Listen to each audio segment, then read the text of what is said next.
Hey guys, just a late night video to show this new crossload assembly that come from Germany. Someone might be interested in it.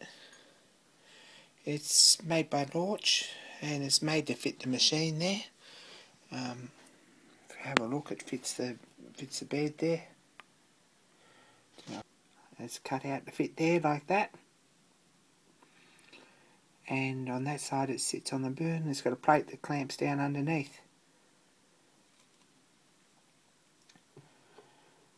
These little cross slides, they've got a slide that goes this way on the bed.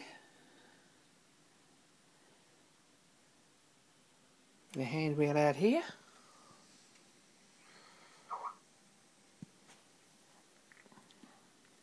And they've got a slide that goes this way that's adjustable with an angle here.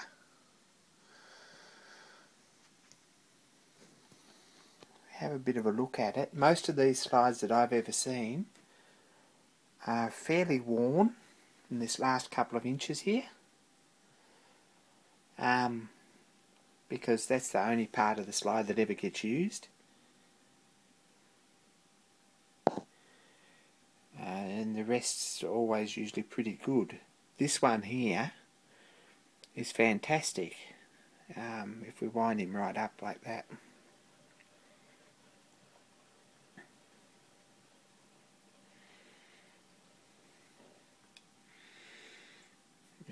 And give him a shake, there's no movement there at all.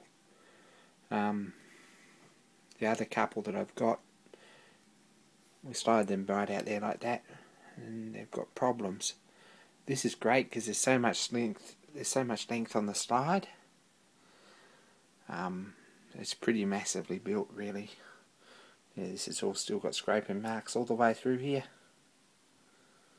It's got covers over the lead screws. I'm really not sure how that works because that cover seems to go all the way through, and we can see it if we wind this back here. We can see it on this end, which is, there it is. It's a little bit strange, and when you, it must have a groove in it, but if we wind this right back you can't see that, so I'm not sure how it works. It's bit of a mystery. And that's right back there. Now I think this has been modified. I'm guessing, move that light, that this was a production machine. It's got a few holes in here that shouldn't be here. If we have a look at the top here under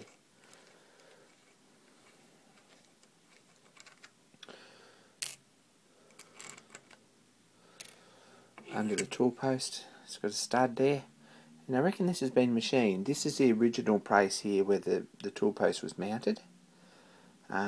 Someone's cut that off and they've machined the whole lot. Something was bolted on here at some stage, don't know what. It's had an index pin maybe there. Really good question what that is. And these holes here, these little driver screws here, that one and that one, and there's another one there or two there. I think that they probably hold the nut in place for the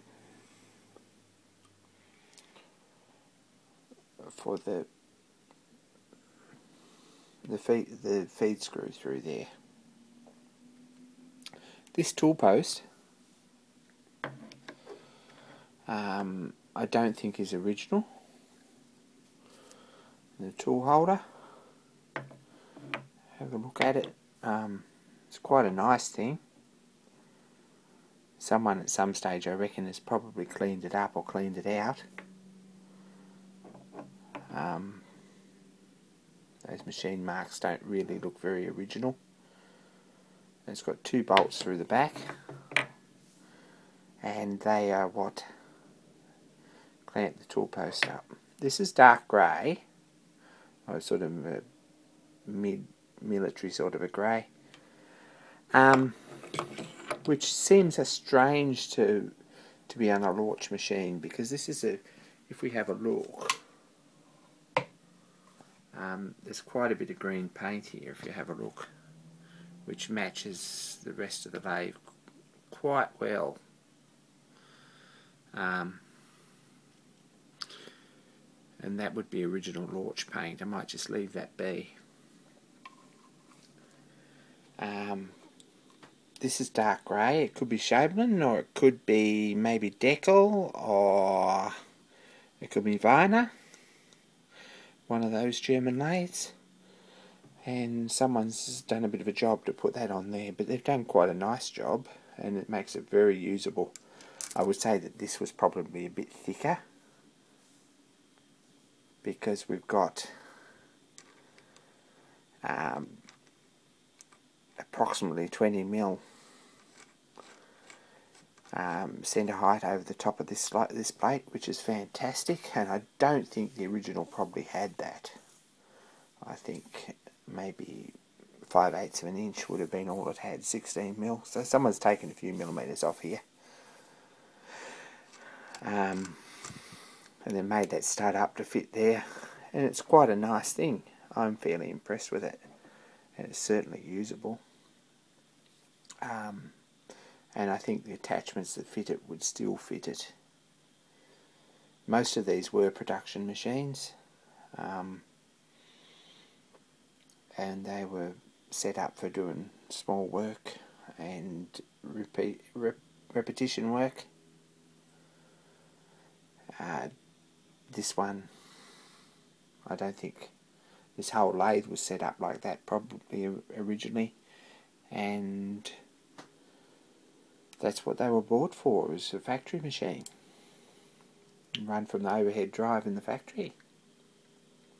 It's got a little plate there that says that one graduation is 0.4mm on the diameter, so it's 0.2mm on the radius, and this one says it's 0.2mm along one graduation. So that's nice and easy to manage, and just got to remember which way they go. These have ball bearings in them and friction slides. These, we have a look, do turn nice and tight and firm. There's 2 ball bearings in the end, and these are all backlash adjustable too, so it's a really nicely made thing. I'm really impressed with it. The other thing that impresses me, and I don't know how they manage this, because I've had a few slides on this machine over the last little while, and none of them have anything like the clearance under the chuck that this has got. I reckon you could swing 5 inches over the top of this one, which is a bit unbelievable, because the little one that I did have on it, which was an Amos from the USA, that had about 3 inches. The one that come with it, which I think was homemade somewhere or home modified, that had about 1.5 inches over there. So that's great. It makes it a pretty useful little machine. This is probably the most expensive part of the lathe to this point, and the postage wasn't a very nice thing to think about either. It's cost a few dollars to get it here, but it's what makes a good lathe, and it's really, it's going to make a good accurate machine out of it. So there we go. That's the parcel that come this week, or one of them. I might have some more about the others later on. Subscribe if you like, and like the video for sure, because I'll keep making them. I don't think there's very much about these Lorch toolroom lathes. This is an A2. We know that, just to recap.